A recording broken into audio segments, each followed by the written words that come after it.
안녕하세요. 저는 올해 30대 중반의 여자입니다. 지금은 혼자 직장 생활을 하면서 귀한 아들과 함께 살고 있어요. 저희 아들은 누가 낳았는지 제가 봐도 정말 착하고 잘생긴 것 같습니다. 주위에서 다들 연예인 시키라고 난리일 정도죠. 지금 이렇게 말로써 여러분들에게 전해드리니 팔불출이라고 생각하실 수도 있어요. 그런데 제가 이렇게 저희 아들에게 애정이 남다른 이유가 따로 있는데요. 오늘 그 이야기를 한번 해볼까 합니다. 다들 저의 이야기를 들으시면 어떻게 버텼나 싶으실 거예요. 저의 이야기를 하기 위해서는 20대 중반으로 거슬러 가야 합니다. 그때의 저는 또래 친구들처럼 노는 거 좋아하고 술 먹는 거 좋아하는 평범한 대학생이었어요.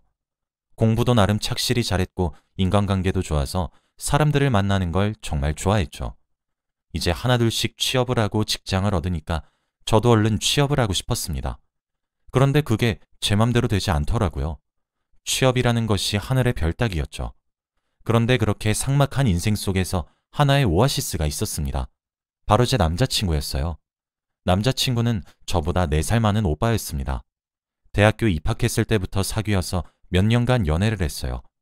제가 남자친구를 너무 좋아했고 평생 함께하고 싶을 만큼 사랑했습니다. 제가 이렇게 힘들어하고 있을 때마다 남자친구가 위로를 많이 해주었죠.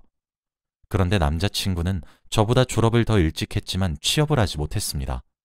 매일 취업 준비를 한다고 하면서 술을 먹으러 다니거나 놀러 다녔거든요. 그런데 돈은 또 필요하니 아르바이트를 했습니다. 그렇게 사는데 어떻게 취업이 가능할까요? 저보다 더 간절함이 없어 보이는 남자친구를 보면 한숨이 나오긴 했지만 그래도 참을 수 있었어요. 그리고 제가 취업을 하고 조금 바빠지면 제 모습을 보고 남자친구가 바뀔 거라고 생각했습니다. 아직 제대로 된 직장은 없었지만 그래도 저를 사랑해주는 마음은 누구보다도 진심이었기에 남자친구가 좋았어요. 지금 생각해보면 정말 바보 같네요. 아무튼 저희는 뜨거운 연애를 했고 저는 드디어 취업에 성공했습니다. 기다리고 기다리던 취업에 성공하니까 눈물이 나는 거 있죠. 이제 인생의 고생길은 끝인 줄 알았습니다. 남자친구도 저의 취직을 축하해 주었고 이제 행복한 일만 남은 줄 알았어요. 하지만 제 취업과 동시에 저와 남자친구는 조금씩 멀어지기 시작했습니다. 직장인이었던 저와 취업준비생인 남자친구는 생활 패턴이 전혀 달랐거든요. 일단 저는 아침 일찍 일어나서 출근을 하는 반면에 남자친구는 오후 늦게 일어납니다. 그리고 제가 잘 때부터 남자친구는 PC방에 가서 게임을 하고 새벽 늦게 집으로 가요. 이렇게 하나부터 열까지 맞지 않으니까 자주 싸우더라고요. 데이트를 해도 돈을 쓰는 씀씀이가 달라지니까 저희의 관계는 더 이상 지속될 수 없다는 것을 알았습니다. 그래서 제가 이별을 구했어요. 그런데 남자친구는 이제 취직을 해서 자신을 버리는 거냐며 화를 냈지만 저는 대꾸조차 하기 싫었습니다. 그렇게 저희는 헤어졌어요. 이제 오로지 저만을 위한 삶을 살아야겠다고 다짐했죠. 회사 일에 집중하고 돈도 많이 모으려고 했습니다. 그런데 이 다짐은 얼마 못 가서 산산조각이 났어요. 바로 제가 임신을 했다는 것을 알게 되었거든요. 한 달 동안 월경도 하지 않고 아랫배가 조금씩 아파서 병원에 갔더니 임신이라고 했습니다. 남자친구와 헤어진 지도 조금 되었고 취업한 지 얼마 안 돼서 정말 고민했어요. 그런데 그때 의사 선생님께서 아이의 심장박동을 들려주셨습니다. 그 순간 저는 아무것도 생각나지 않았어요. 제 뱃속에 있는 아기의 심장 소리를 듣는데 저도 모르게 벅차오르면서 눈물이 나더라고요. 그 순간 저는 이 아이를 꼭 낳아야겠다고 생각했습니다. 저에게 찾아온 이 귀한 아이를 없앨 수 없었어요. 아직까지도 저는 그때의 일을 잊을 수 없습니다. 어제 일처럼 생생하네요. 저는 이 아이를 혼자서라도 잘 키우려고 했어요. 그런데 애아빠한테는 임신 소식이라도 알려줘야겠더라고요. 그래도 자신의 아이가 태어난다는 소식은 알려주기 위해서 제가 연락을 했습니다. 그런데 제 연락을 받지 않았고 저는 전 남자친구의 집 앞으로 찾아갔죠. 집에 초인종을 눌러도 대답이 없길래 문 앞에서 몇 시간 동안 기다렸습니다. 그런데 새벽에 술에 떡이 돼서 들어오더라고요. 하지만 그 사람의 옆에는 딱 달라붙고 짧은 원피스를 입고 있는 여자가 있었습니다. 둘이서 전 남자친구의 집으로 향하는 것 같았고 그 남자는 자신의 문 앞에 서 있는 저를 발견했습니다. 그리고 저를 보자마자 화를 내더라고요. 저는 다 무시하고 딱 한마디만 했습니다. 나 임신했어. 네 애야. 난 낳을 거니까 그렇게 알라고. 이 말을 하고 집으로 돌아가려고 했는데 제 손목을 턱 잡는 겁니다. 눈을 보니 술이 깬 듯한 표정이었고 무척이나 당황스러워하는 것 같았습니다. 저는 결혼 필요 없고 양육비 필요 없으니까 그냥 사실만 전하려고 왔다고 말했어요. 그리고 집으로 돌아갔습니다. 그 남자를 헤어지고 나서 처음 봤지만 예전과 달라진 것이 하나도 없더라고요. 여전히 새벽까지 술을 먹고 여자를 데리고 집에 오는 걸 보니까 이 아이에게는 아빠가 없는 게 더 나을 수도 있겠다는 생각을 했습니다. 그리고 저는 회사에 육아휴직을 냈어요. 아직 20대고 결혼도 하지 않은 선배들이 많은데 입사한 지 얼마 안 된 막내가 육아휴직을 낸다고 하니까 다들 엄청 놀라셨습니다. 그래도 다들 좋은 분들이셔서 기다리고 있겠다고 하셨고 저는 본격적으로 임신에 집중했죠. 그런데 확실히 저 혼자서 모든 걸 다 하려고 하니까 너무 힘든 거 있죠. 배는 점점 나오고 있고 무거운 몸으로 움직이기 힘드니까 너무 답답했습니다. 그리고 제일 속상했던 건 산부인과를 갔을 때 다른 산모분들은 남편이랑 다정하게 기다리고 있는데 저는 혼자서 진료를 기다려야 했던 거예요. 다른 산모들에 비해 나이도 어리고 아빠도 없으니 정말 사고를 치고 임신한 사람이라는 눈빛으로 저를 쳐다보더라고요. 그 눈빛을 무시하기 너무 힘들었고 산부인과 가는 것이 정말 고역이었습니다. 그런데 그맘때쯤 애아빠가 연락 왔어요. 임신 소식을 전하고 한 번도 연락을 한 적이 없었는데 그날 너무 놀랐습니다. 그런데 그 남자가 하는 말은 바로 자기 집에 들어와서 같이 살자는 말이었어요. 시댁살이를 하자는 말이었습니다. 저와 그 남자, 그리고 시어머니 셋이서 한 집에서 살자는 말이었죠. 책임감도 많이 생겼고 아이 혼자서 키우면 힘드니까 아이를 키워본 적이 있는 자신의 어머니의 도움을 받자고 했어요. 그때 한창 배가 얼추 나와서 혼자 임신하기 힘들기도 했고 빈자리가 많이 그리웠습니다. 그리고 제가 부모님이 안 계셔서 출산에 대한 진심 어린 조언을 들을 곳이 없었는데 애아빠의 어머니가 출산을 해보셨으니 저를 많이 도와주실 거라고 생각했죠. 그래서 다시 애아빠와 살림을 합쳤습니다. 그리고 저는 시댁살이를 시작했어요. 처음 들어갔을 때 시어머니를 처음 뵀는데 정말 잘해주셨습니다. 금이야 오기야 하면서 저보고 절대 움직이지 말라고 하셨죠. 정말 좋은 곳에 들어왔다는 생각을 했습니다. 그리고 상황이 좋아지니 저와 애아빠는 혼인신고를 했어요. 정식적인 부부가 되었고 저희는 아이만 기다렸습니다. 그런데 처음 몇 주간은 정말 잘해주고 신혼부부 같았어요. 원래 만났던 사이이기도 하고 다시 재결합을 했으니 얼추 부부 같더라고요. 그런데 제가 입맛이 돌아서 음식을 워낙 많이 먹고 몸도 많이 부어서 살이 정말 많이 쪘어요. 제가 원래 마른 편이라 살찔 걱정을 한 번도 한 적이 없었는데 임신하고 나서 최고로 많이 쪘습니다. 그런데 이 모습을 보고 남편이 여자로서의 매력이 보이지 않았는지 예전과 달라지더라고요. 귀가 시간이 늦어지고 저와 대화도 많이 하지 않았습니다. 그런데 그럴 때마다 시어머니가 저의 친구 역할을 해주셨어요. 원래 남자들이 무심하다면서 착한 제가 이해를 해달라고 했고 저를 항상 챙겨주셨죠. 그때만큼은 그 집에 시어머니 때문에 살았다고 해도 과언이 아닐 정도였습니다. 그런데 어떻게 사람은 잘 변하지 않는 걸까요? 저와 연애 때부터 이성 문제가 좋지 않았던 사람은 결혼하고 나서도 똑같았습니다. 바로 불륜을 저지르고 있었죠. 다른 여자와 대놓고 불륜을 저지르고 있었고 저에 대한 평가도 서슴지 않고 했습니다. 제가 살이 쪄서 여자로 보이지 않는다느니 이혼하고 싶다느니 하면서 말이죠. 남편의 휴대폰에 저장된 그 문자 내용을 보는데 그날 여자로서의 자존감이 바닥을 쳤습니다. 저는 이 문자 내용을 남편한테 보여주며 설명하라고 했어요. 당연히 당황해하고 미안하다고 싹싹 빌 줄 알았던 남편은 오히려 당당했습니다. 야, 거울을 봐봐. 네가 여자냐? 이런 막말을 내뱉으며 오히려 여자들을 대놓고 만나고 다녔어요. 집안에서 다른 여자와 전화도 하고 데이트도 하러 나갔죠. 정말 스트레스를 많이 받았습니다. 이 사실을 시어머니에게 말하기로 결정했어요. 늘 제 편이 되어주셨던 분이라 당연히 남편의 불륜도 제 편을 들어주시며 남편을 혼내실 줄 알았죠.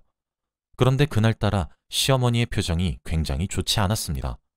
제가 그 집에 들어오고 나서 처음 본 시어머니의 표정이었죠. 그날은 시어머니가 늘 가던 점집에 갔다가 오는 날이었어요. 항상 점집에 갔다가 집에 돌아오시면 싱글벙글 웃으시는데 그날따라 화가 잔뜩 난 표정이더라고요. 그래도 저는 시어머니에게 남편의 불륜 사실을 밝혔습니다. 제가 말하면 늘 반응도 잘해주시고 욕도 잘해주시는 분이 그날따라 말이 없으셨습니다. 그리고 제 말이 끝나고 나서 네가 매력이 없는 거 아니니? 라고 하는 게 아니겠나요? 한 번도 이런 말을 하신 적이 없으신 분이 막말을 하시니까 너무 놀랐습니다. 그리고 뒤이어 제가 남편을 잘 다루지 못했다고 했고 자기 아들한테 스트레스 주지 말라고 하시더라고요. 정말 충격적이었습니다. 역시 팔은 안으로 굽는다더니 불륜이라고 해도 남편의 편을 드시나 싶었죠. 그런데 시어머니는 저에게 놀라운 말을 하셨습니다. 내가 좀 전에 점집에 갔다 왔는데 딸이라더라? 사실 시어머니가 아들을 정말 원하셨어요. 이 집에 며느리로 들어왔으면 며느리 역할을 해야 한다며 대를 이으라고 하셨죠. 저는 솔직히 딸이나 아들이나 전혀 상관이 없었습니다. 그런데 늘 가던 점집에서 점쟁이가 100% 딸이라고 했나 봐요. 그래서 어머니가 기분이 많이 좋지 않았습니다. 그 뒤로 저를 정말 못살게 우셨어요. 제가 알던 시어머니가 맞나 싶을 정도로 180도 바뀐 모습을 보였거든요. 제가 만삭이라 제 몸 하나 가누기도 힘들었는데 이거 해와라 저거 해와라 하면서 괴롭혔습니다. 그래서 제가 못할 것 같다고 말씀드리면 더 강도가 심하게 저를 대하셨어요. 그냥 유산하라며 출산 비용이 아깝다고 하실 뿐만 아니라 저보고 그냥 짐덩이라고 하셨죠. 저를 이 집에 데려온 이유도 바로 아들을 낳을 줄 알고 데리고 오신 거래요. 그런데 딸을 낳는다고 하니 저는 필요가 없어졌습니다. 정말 상처를 많이 받았고 지금까지 저를 대했던 것이 다 연기였다고 생각하니까 너무 소름 돋았죠. 제가 계속 어머니의 마음대로 행동하지 않으니까 그냥 나가라고 했습니다. 원래 살던 집은 진작에 다 뺐고 갈 곳도 없었어요. 그래서 어떻게든 그 집에 있어야 했습니다. 기가 잔뜩 죽어서 아무 말도 못하고 있으니 너 갈 데 없지? 그러니까 내가 시키는 거 잘해 라고 했죠. 저는 그 상황에서 말이 나오지 않았습니다. 정말 그곳에서밖에 살 곳이 없었거든요. 어머니는 저를 정말 가정부 취급하셨어요. 어떻게 만삭인 몸을 그렇게 이용하실 수 있을까요? 남편은 대놓고 자신이 만나는 여자친구를 집에 데려와 시어머니에게 소개시켜줬고 저는 시어머니의 지시에 따라 과일도 깎고 커피도 날랐습니다. 정말 속상했고 가슴이 미어지는 듯한 기분이었어요. 이 집의 며느리는 난데 이미 저 불륜녀가 제 자리를 들어올 것 같더라고요. 그런데 저는 이 상황 속에서도 하나는 꼭 했습니다. 바로 증거 수집이었어요. 어머니와 남편은 저와 나중에 이혼할 거라며 그 여자들을 마음대로 데리고 왔고 저에게 막말도 서슴지 않고 했습니다. 그럴 때마다 저는 대꾸도 하지 않고 녹음하고 사진 촬영을 했어요. 제가 나중에 소송을 하더라도 유리하게 흘러가기 위해서 말이죠. 매일 밤 속상해서 울면서 잠들었지만 나중에 복수할 날만 기다리면서 악착같이 버텼습니다. 그리고 저는 이혼을 했어요. 일부러 출산하기 전에 아이를 낳았습니다. 시어머니와 남편이 이혼할 돈은 있냐며 놀렸지만 저는 뒤도 돌아보지 않고 이혼했습니다. 그리고 모든 증거품을 다 제출했어요. 제 전 재산을 털어서라도 이 소송에서 승소하고 싶었습니다. 다행히도 증거가 너무 확실하고 빼도 박도 못했기에 이길 수 있었죠. 시어머니와 남편은 돈 먹고 떨어지라며 위자료도 두둑히 주었고 저는 혼자서 출산을 했어요. 다들 딸이라고 확신을 했지만 저는 아들을 낳았습니다. 사실 병원에서 아들이라고 말해줬는데 일부러 밝히지 않았어요. 그들에게 제대로 복수를 하기 위해서 말이죠. 늘 저 혼자 병원을 가는데 알 리가 있나요? 그래서 일부러 출산 전에 힘들었지만 이혼을 했습니다. 저는 아들을 낳고 정말 행복하게 아들과 둘이서 살고 있어요. 그리고 접근 금지 신청을 해서 시어머니와 남편이 저와 아들 곁에 올 수 없게 했습니다.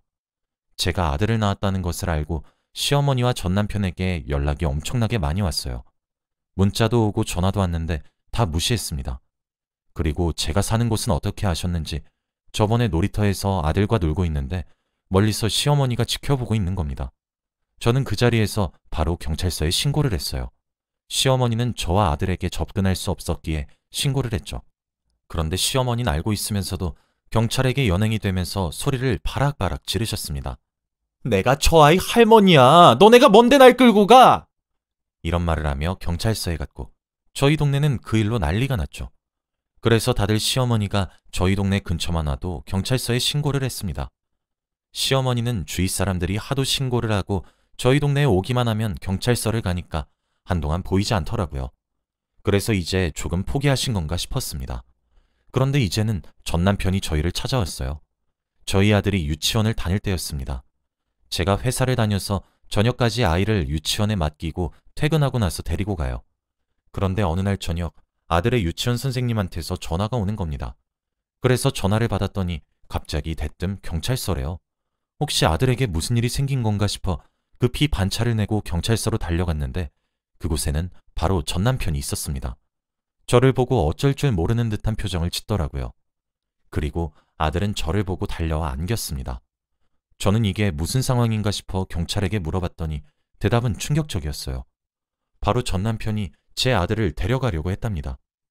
갑자기 뜬금없이 전 남편은 아들이 다니는 유치원에 가서 저희 아들 이름을 대고 아빠라고 했대요.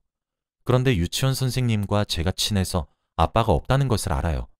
하지만 그때는 저와 친한 선생님이 아니라 다른 선생님이 계셔서 순순히 저희 아들을 신발장에 내보내려고 하는데 아들이 전 남편과 전혀 친해 보이지 않더랍니다. 아들이 선생님한테 선생님, 저희 엄마 없는데요? 라고 했고요.